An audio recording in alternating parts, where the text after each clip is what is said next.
Gene Hackman was never the typical Hollywood icon.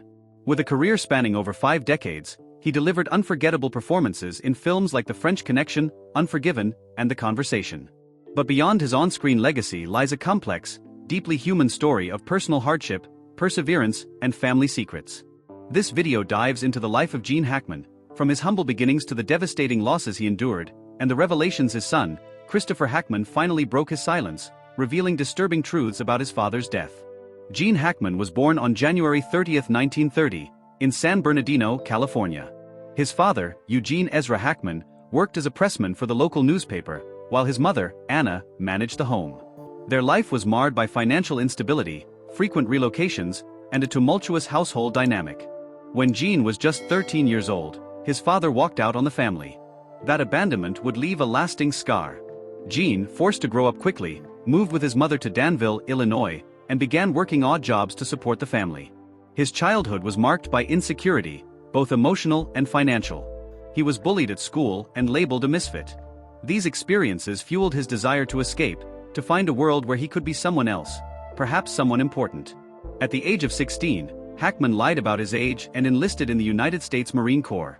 The discipline of military life provided structure he had never known before. He was stationed in China, Japan, and Hawaii, working as a field radio operator. The Marines gave him something else: self-worth. He began to believe he could be more than a high school dropout with a broken home. But even then, Hackman was drawn to performance. He would often entertain his fellow Marines with impressions and storytelling. After 4 years, he was honorably discharged. With no clear path ahead, he turned to radio work and eventually to acting. His pursuit of performance would become a lifelong battle against insecurity and the legacy of his childhood trauma. Gene Hackman enrolled at the Pasadena Playhouse in California, where he befriended another struggling actor, Dustin Hoffman. Both were told they had no future in acting.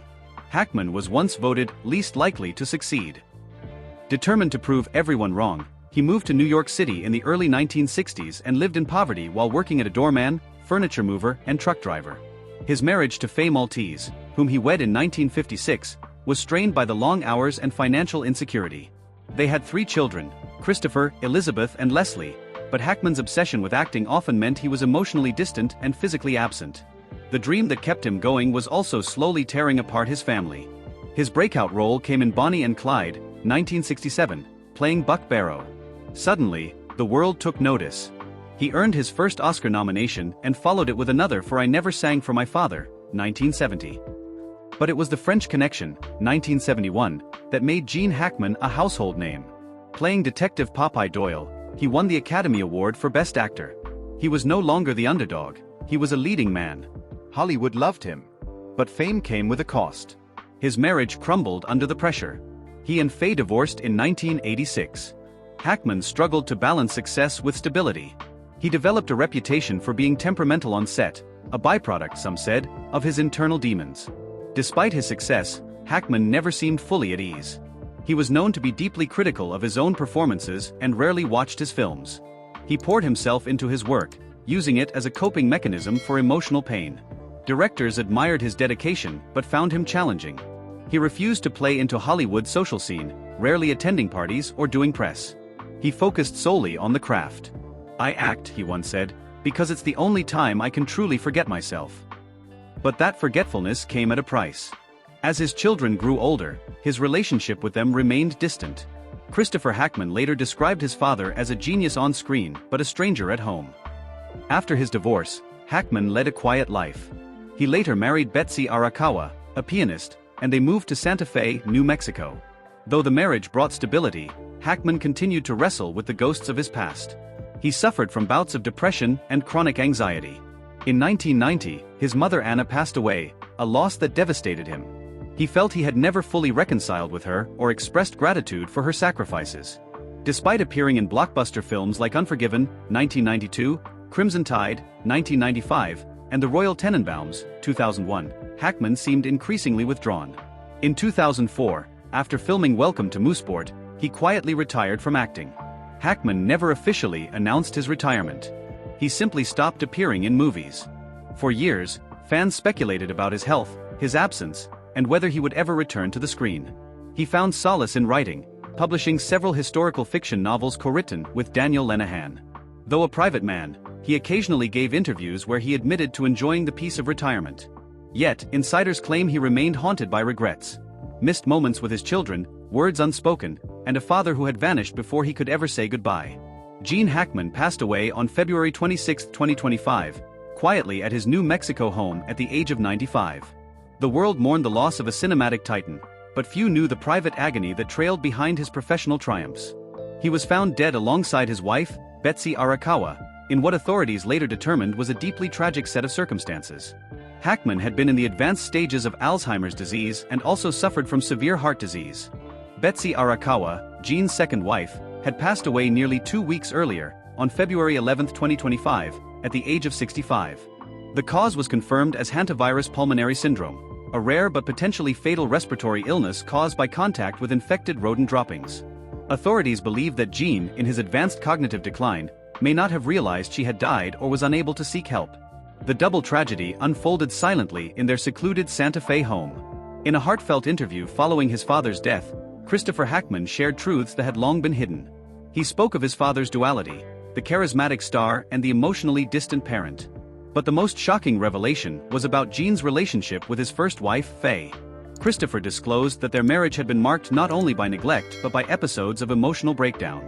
Gene had suffered from undiagnosed PTSD, possibly stemming from his time in the military and the pressures of fame. Christopher also revealed that his mother Faye had endured depression and anxiety, compounded by Gene's emotional absence. The family had kept up appearances, but behind the scenes, their household was often cold and chaotic. He also revealed the haunting truth that Gene may have spent nearly 2 weeks in the house with Betsy's lifeless body, unaware due to his cognitive decline, a heartbreaking testament to the quiet collapse of his final days. In the wake of Gene Hackman's death, retrospectives poured in. Film critics, co-stars, and fans recounted his unparalleled contributions to cinema. But for those closest to him, the legacy was more intimate, marked by complexity, contradiction, and unhealed wounds. Christopher Hackman revealed more about his father's last years, his confusion, his quiet remorse, and his desire to make peace. In his own way he tried, Christopher said. He just didn't know how. Gene Hackman and Betsy Arakawa were laid to rest in a small, private ceremony in Santa Fe. A few former co-stars attended, but it was Christopher who delivered the eulogy. He spoke of his father's brilliance, his flaws, and his fierce privacy. Though the world knew Hackman through iconic characters, Christopher reminded everyone, he was more than a legend. He was a man trying to find peace in a world that never stopped demanding more. Gene Hackman's death marked not just the loss of a Hollywood legend, but the end of a unique era in American film.